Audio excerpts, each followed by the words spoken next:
luz. Olá, meus irmãos e irmãs de Ideal Espírita, vocês que nos acompanham aqui na Web Rádio Estação da Luz Natal, nosso muito obrigado e um beijo pela sua companhia. A nossa página Estação da Luz Espírita não tem fins lucrativos. O objetivo é a divulgação da doutrina espírita.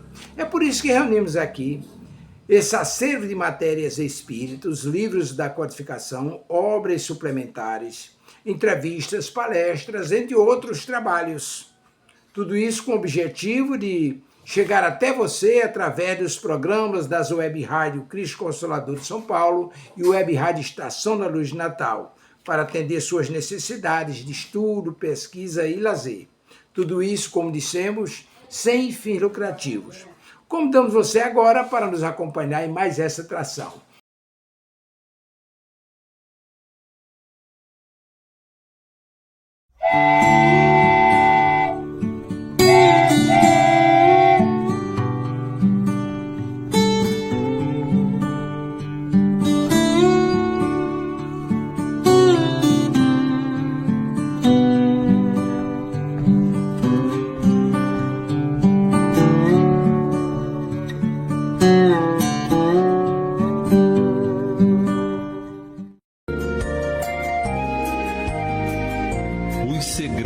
Da reencarnação, desvendados pelos espíritos que cuidam do nosso renascimento no corpo físico.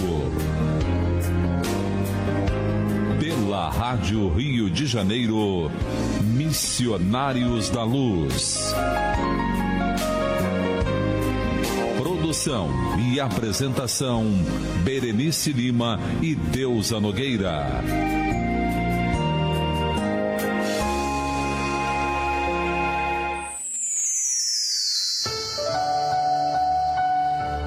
Bem, meus irmãos, estamos no capítulo 17, que fala sobre doutrinação. Observamos a doutrinação de Marinho, que é aquele companheiro que fazia parte de um sacerdote, que fazia parte de uma equipe ligada ao mal, de uma equipe complicada, e Necésio, que faz parte da equipe de Alexandre para fazer esse trabalho. Vemos o trabalho da incorporação, em que os espíritos, Alexandre, trabalha com o doutrinador e ele se incorpora em Otávia.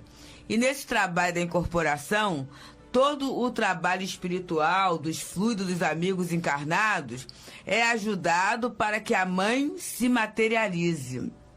E aí é feito um diálogo com a mãe, que é um espírito que está numa esfera superior a ele, que confessa, pede perdão por ele ter ingressado no sacerdócio, já que era um espírito ligado à filosofia, mas não tinha vocação para a vida sacerdotal, mas a mãe, ainda por achando que era o melhor, e até porque naquele período era uma coisa importante ter um sacerdote na família, o encaminha para ali. E ali, dentro dessa questão da vida eclesiástica, ele comete uma série de desatinos que vem a complicar a sua situação como espírito imortal. Ele chega, é atendido pela aquele equipe espiritual, pelo trabalho mediúnico, e ele sai muito bem. E no final ele se despede com uma mudança brusca, quer dizer, ele mudou muito. Aquele espírito que chegou saiu de forma muito diferente. E aí nós falamos que muitas vezes, no programa anterior, os encarnados falam assim, que beleza que nós somos, quando na verdade o trabalho todo ali foi em equipe, é claro, mas a decisão foi dada pela presença da mãe. E aí continua André a nos falar. For obtida de fato uma dádiva do Senhor. A dedicação maternal produzira salutares efeitos naquele coração exasperado e desiludido. Marinho não poderia ser arrebatado das sombras para a luz somente em virtude da amorosa cooperação de nosso plano, mas recebeu o nosso auxílio fraterno e utilizaria os elementos novos para colocar-se a caminho da vida mais alta. Reconheci, admirando a justiça do Pai, que a genitora dedicada não poderia entregar-lhe a colheita de luz que lhe era própria, contudo, fornecia-lhe valiosas sementes para que ele as cultivasse como bom lavrador. Gente, é muito interessante porque às vezes a gente acha que vai adquirir a virtude do outro por osmose, né? Aí eu começo a correr atrás, né? Vou ficar atrás da Berenice, porque a Berenice trabalha muito boa, então a vibração dela vai passar para mim. Não vai. O que pode passar é o quê? O entusiasmo pelo trabalho, a organização. Isso a gente aprende com os outros, a troca, né? Olha, no outro dia, Berenice, eu estava viajando no metrô, e aí era perto do Dia das Mães, né, e tudo, e comecei a conversar, quer dizer, uma senhora começou a conversar comigo, e desde que ela entrou, olha o meu julgamento, eu falei assim, meu Deus do céu, não é muito certa, porque ela saiu para ajudar alguém que estava entrando, alguém deixou uma bolsa, não, pode deixar que eu pego, assim, tem alguma coisa esquisita, né, mas aí sentou aonde? Do meu lado. E ela começou a falar, aí eu larguei o que eu estava lendo, né, e prestei atenção à fala dela.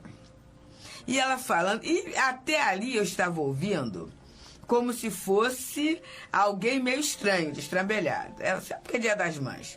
Dia das Mães, quando dá presente para casa, isso não é presente para mãe.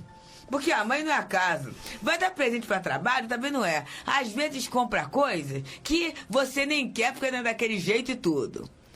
Na verdade, Dia das Mães seria o dia de você se oferecer alguma coisa. Ela começou. Uma massagem relaxante. Uma estética facial, capilar. É isso que é para oferecer. Aí eu comecei a prestar atenção.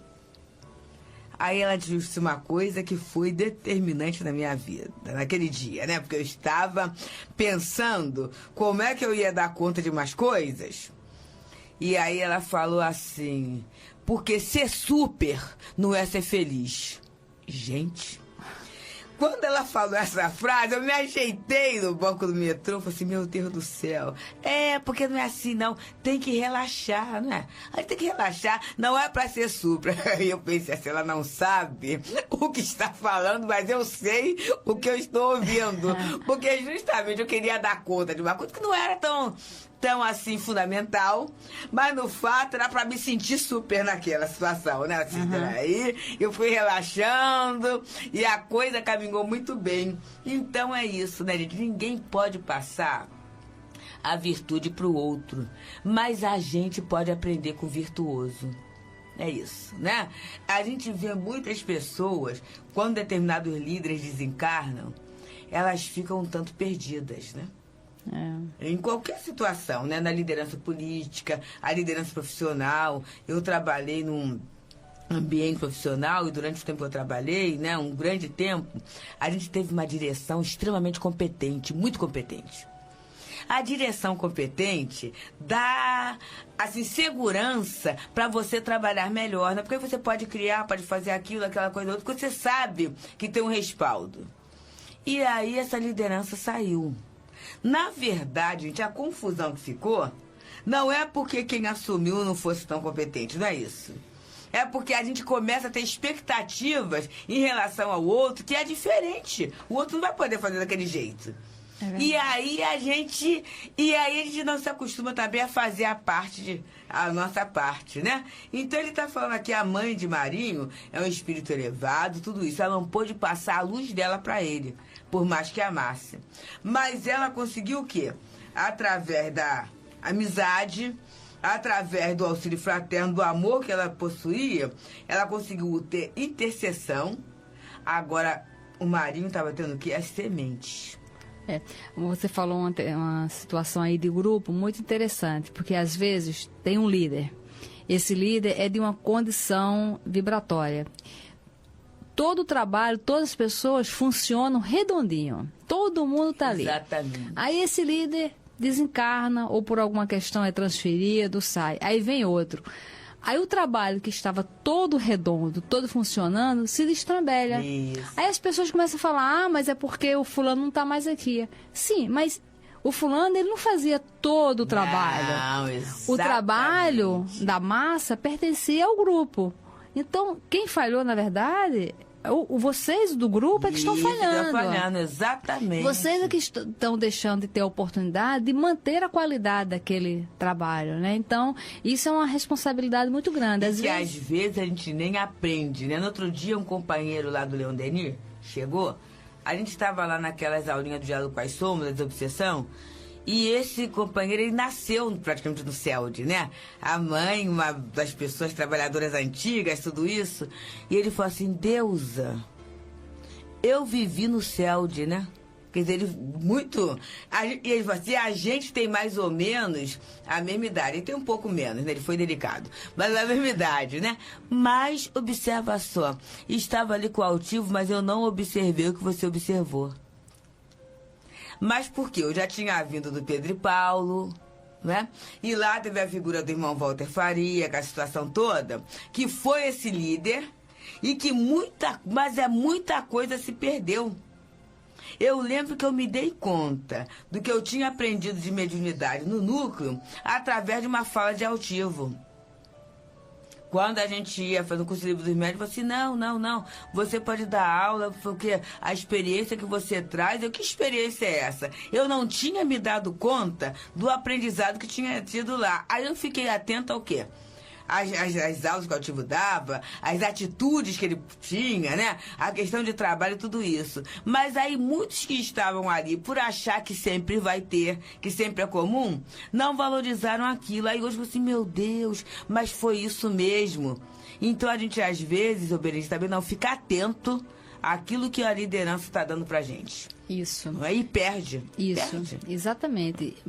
E aí tem que ficar muito claro para cada um de nós que a responsabilidade é nossa. Isso. Porque não é a responsabilidade só do líder. O líder está ali para dar uma orientação.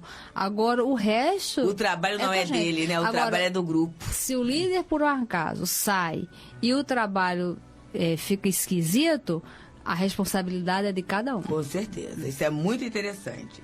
E aí ele continua aqui. Outros grupos, procedentes de outras regiões, traziam seus tutelados para a doutrinação de acordo com o programa de serviço estabelecido previamente. Gente, isso é muito sério. Porque a gente vai para o trabalho mediúnico e tem uma experiência muito interessante que ocorreu no CELD. No CELD, uma vez por mês, tem revezamento de direção. Até para que o grupo perceba o que é o trabalho da casa e o diretor vai aprender com outros médios, com outra modalidade de mediunidade, tudo isso. Bem, e aí, daquela vez, foi o companheiro para um grupo que é antigo na casa, é o segundo grupo mais antigo, né? De médiuns treinados, né? Mais ou menos experimentados. E aí teve o primeiro trabalho e teve o segundo trabalho. E lá a evocação é feita através de endereço. E foi feita a evocação de endereço, os espíritos chegaram, mas num determinado momento, os médios começaram a ter uma dificuldade. E na avaliação, então, começou por um médium, o médium virou e falou assim, olha só. Foi muito interessante porque havia um espírito, aí o médico começou a ficar na dúvida. Havia um espírito, eu não sei, não havia sim, porque eu registrei a presença do espírito fisicamente. Mas daqui a pouco começou a vir uma outra ideia. E aí foi uma confusão danada, porque era uma ideia diferente do espírito que estava. O que é isso? Aí esse médico não acabou de falar, quase sempre assim, um acaba, é numa ordem. Mas foi tão surpreendente que os outros falaram, não, mas aconteceu comigo também. E aí aquele diretor daquele dia confessou. Ele estava com uma situação seríssima no trabalho. E ele fez a evocação, mas ele pensou na questão do trabalho. Olha só, ele pensou só. Então ali havia o planejamento para atender aqueles espíritos que já tinham chegado primeiro, que faziam parte do interesse. Mas quando ele pensou, ele automaticamente, o que ele fez? Ele magnetizou e ele trouxe espíritos não planejados. E causou um distúrbio enorme.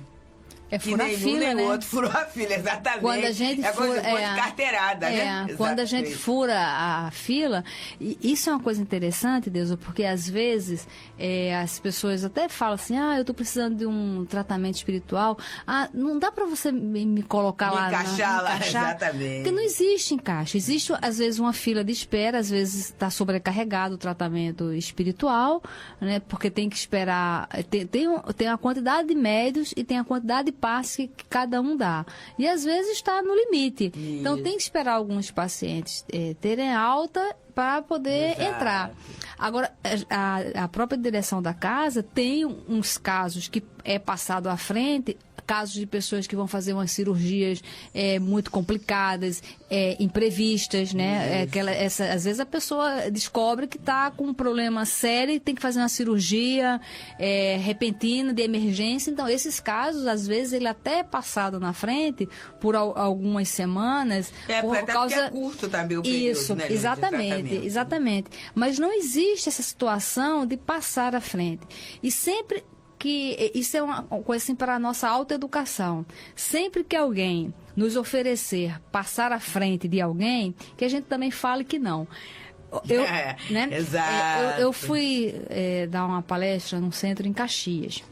E aí eu combinei com a pessoa, eu não sabia onde é que era, mas eu ia encontrar com essa pessoa no shopping de Caxias. E aí eu fiquei com receio do trânsito, saí muito cedo de casa, cheguei muito cedo. Aí eu estava com fome, eu falei assim, vou aproveitar e vou lanchar.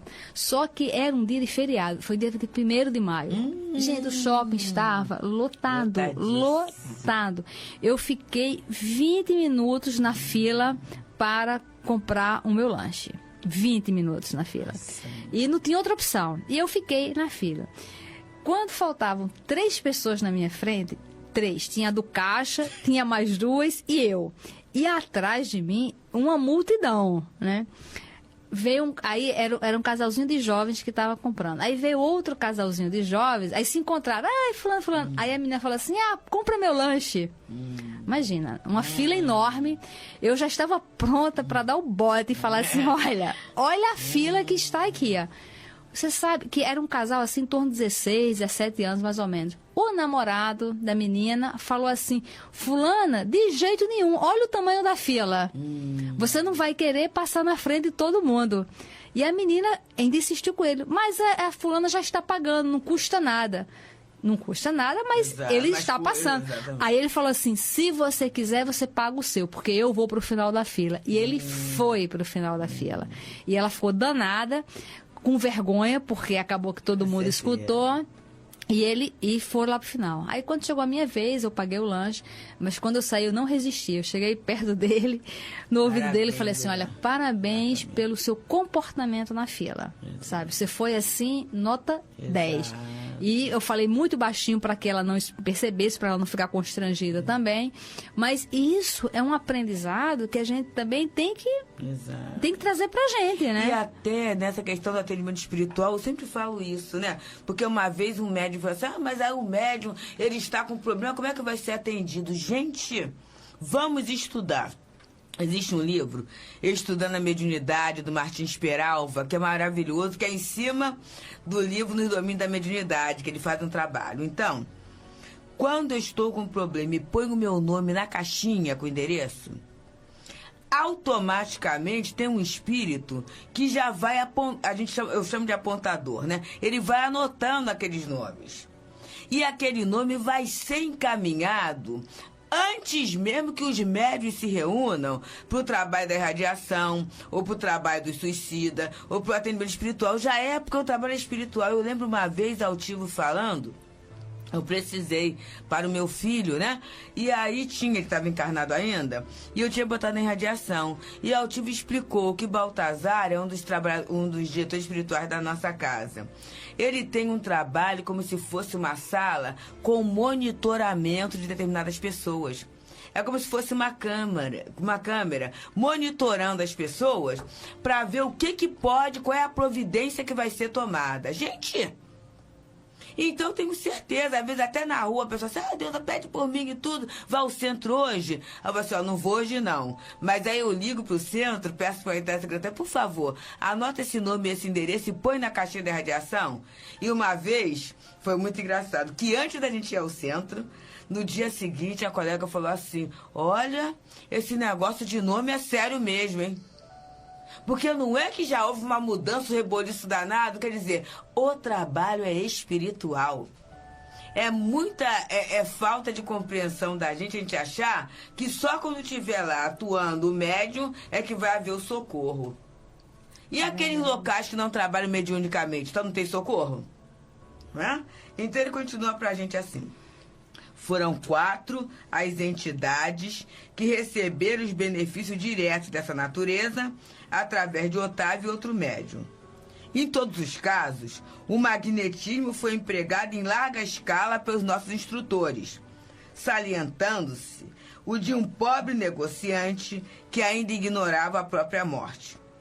Demonstrando ele certa teimosia em face da verdade, um dos orientadores espirituais de condição hierárquica de Alexandre, impondo-lhe sua vontade vigorosa, fê-lo ver à distância os despojos em decomposição.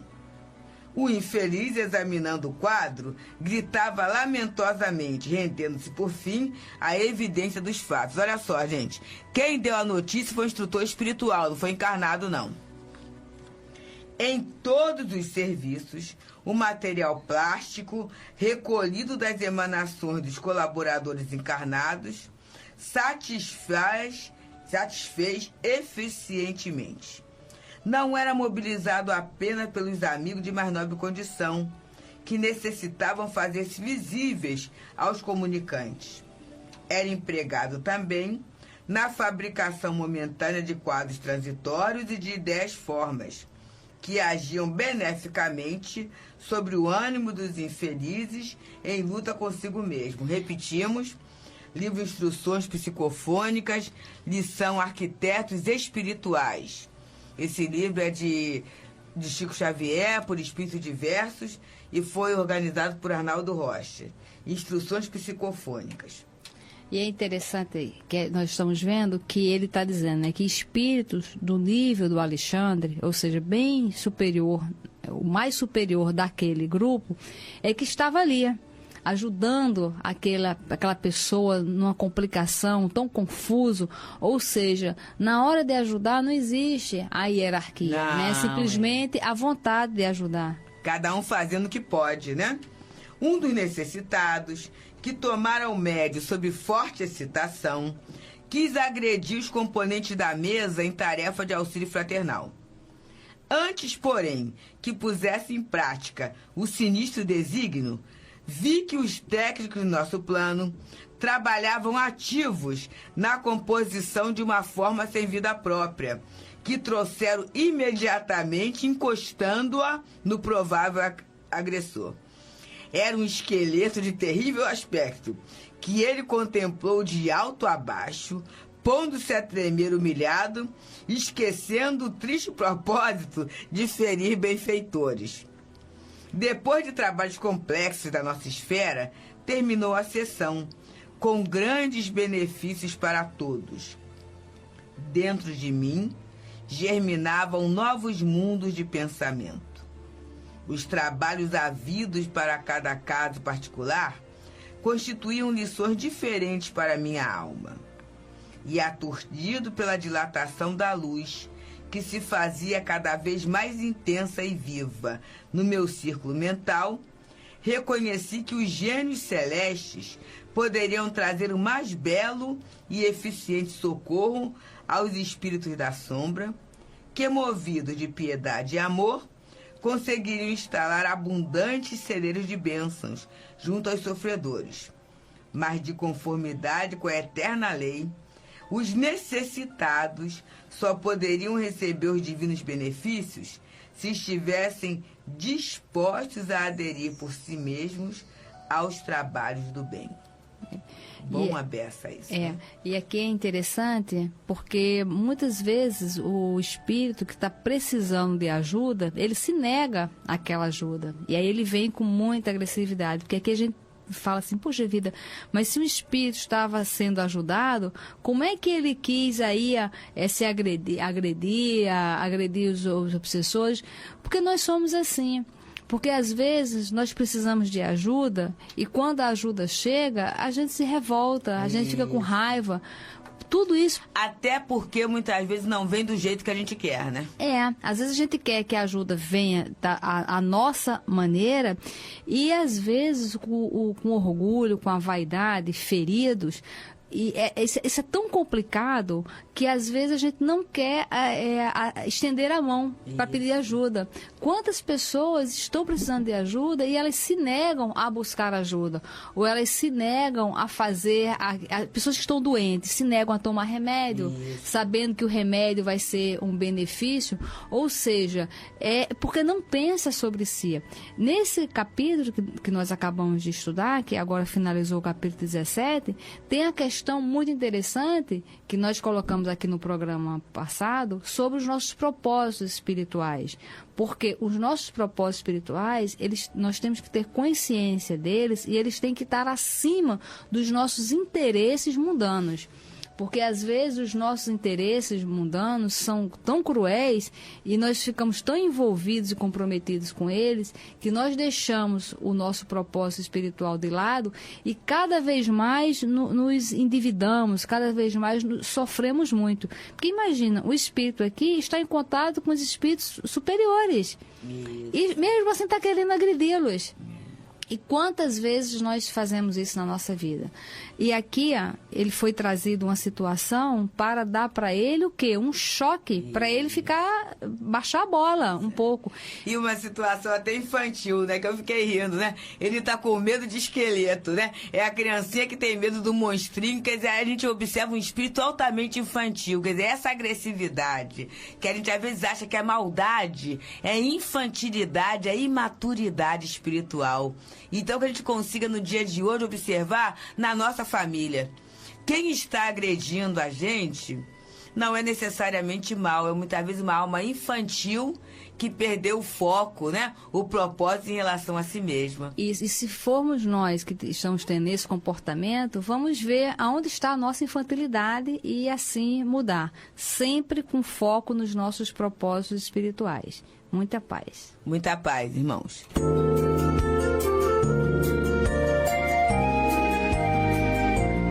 A Rádio Rio de Janeiro apresentou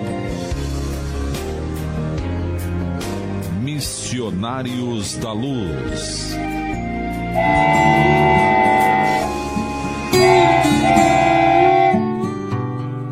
Chegamos ao final do nosso programa. Muito obrigado por ter nos acompanhado nesse trabalho e aguardo você na próxima atração.